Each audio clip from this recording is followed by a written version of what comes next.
कभी सोचा है कि क्या कोई ऐसा व्रत हो सकता है जिसे सिर्फ एक दिन रखने से हजारों साल की तपस्या का फल मिल जाए? जी हाँ, ऐसा व्रत है और उसका नाम है वरुथनी एकादशी। इसे शांति और सुरक्षा देने वाला एक दिव्य कवच भी माना जाता है। तो चलिए आज इसी के बारे में गहराई से जानते हैं। देखिए, सबसे पहले तो इसका नाम ही कितना शक्तिशाली है, वरुथिनी। ये शब्द संस्कृत के वरुथिन से आया है, जिसका मतलब होता है संरक्षक या फिर एक कवच। तो जाहिर है ये एकादशी हमारी जिंदगी की मुश्किलों के सामने एक शील्ड की तरह, एक दिव्य कवच की तरह काम करती है। तो आज हम क्या क्या देखने वाले हैं? पहले तो समझेंगे कि ये एक दिव्य कवच क्यों है, फिर राजा मांधाता की एक बहुत ही प्रेरणा देने वाली कहानी सुनेंगे, इसके बाद व्रत के नियम और कुछ खास उपाय जानेंगे और आखिर में देखेंगे कि इस भक्ति का फल क्या मिलता है। चलिए तो शुरू करते हैं हमारे पहले हिस्से से। आखिर ऐसा क्या खास है इस दिन में जो इसे इतना महत्वपूर्ण और शक्तिशाली बनाता है? ये बात जानकर शायद आपको भी हैरानी होगी, लेकिन हमारे शास्त्रों में कहा गया है कि वरुथिनी एकादशी का सिर्फ एक व्रत 10,000 साल की तपस्या के बराबर पुण्य दिलाता है। सोचकर देखिए, एक ही दिन में इतनी बड़ी आध्यात्मिक ऊर्जा। और इसके फायदे यहीं खत्म नहीं होते। जो भी इसे पूरी श्रद्धा से करता है उसे सौभाग्य मिलता है, उसके सारे दुख और पाप नष्ट हो जाते हैं। और हाँ, इस दिन किया गया दान तो भूमि दान या कन्यादान जैसे महादान से भी बड़ा माना गया है। और इन सबका अंतिम लक्ष्य क्या है? मोक्ष, यानी जीवन मृत्यु के इस चक्कर से आजादी। देखिए, किसी भी बात की शक्ति उसकी कहानियों से पता चलती है। तो चलिए अब राजा मांधाता की एक प्राचीन कथा सुनते हैं। ये कहानी इस एकादशी की रक्षा करने वाली शक्ति का सबसे बड़ा सबूत है। कहानी की शुरुआत होती है बहुत समय पहले। नर्मदा नदी के किनारे एक घने जंगल में एक बहुत ही धर्मात्मा राजा थे, राजा मांधाता।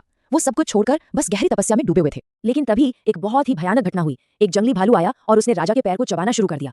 पर राजा की भक्ति देखिए, वो दर्द से चीखे नहीं, ना ही अपनी तपस्या से उठे, बस आंखें बंद किए मन ही मन भगवान विष्णु को याद करते रहे। और उनकी प्रार्थना सुनी भी गई। भगवान विष्णु तुरंत वहां प्रकट हुए और अपनी सुदर्शन चक्र से उस भालू का अंत कर दिया। पर जब तक ये सब हुआ, राजा अपना एक पैर खो चुके थे। ये देखकर वो बहुत दुखी हुए।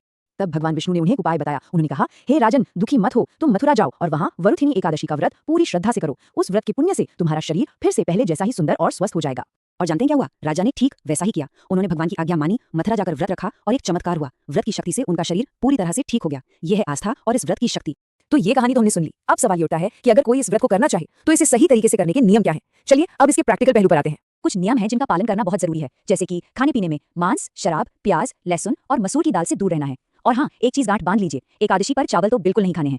सिर्फ भोजन ही नहीं, अपने व्यवहार को भी शुद्ध रखना है। मतलब गुस्सा, झूठ, किसी की बुराई, इन सबसे दूर रहना है। कांसे के बर्तन में खाना ना खाएं और ब्रह्मचर्य का पालन करें। अच्छा, वरुथिनी एकादशी सिर्फ आध्यात्मिक शुद्धि के लिए ही नहीं है। इस दिन कुछ खास ज्योतिषीय उपाय करके जीवन में सुख समृद्धि भी लाई जा सकती है। चलिए उन उपायों पर भी एक नजर डालते हैं। ये 4 बहुत ही सरल लेकिन असरदार उपाय हैं। घर में सुख शांति और समृद्धि के लिए भगवान विष्णु पर केसर वाला दूध चढ़ाएं। आर्थिक लाभ के लिए शाम को तुलसी जी के पास घी का दीपक जलाकर 11 परिक्रमा करें। घर से नेगेटिविटी दूर करने के लिए विष्णु सहस्त्र नाम का पाठ सबसे अच्छा है। और करियर या पढ़ाई में तरक्की के लिए पीले फल या अनाज का दान करें।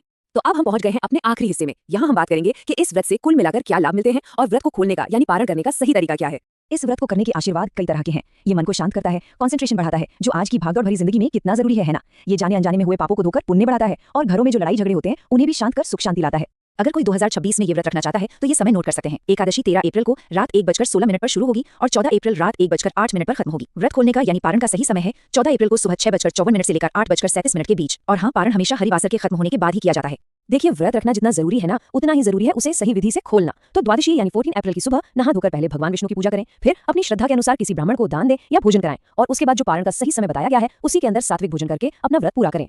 तो आखिर में सवाल बस यही रह जाता है कि जैसे राजा मांधाता के लिए ये व्रत एक कवच बना, वैसे ही हम सब अपने जीवन की चुनौतियों से लड़ने के लिए इस प्राचीन व्रत को एक आध्यात्मिक कवच कैसे बना सकते हैं। ये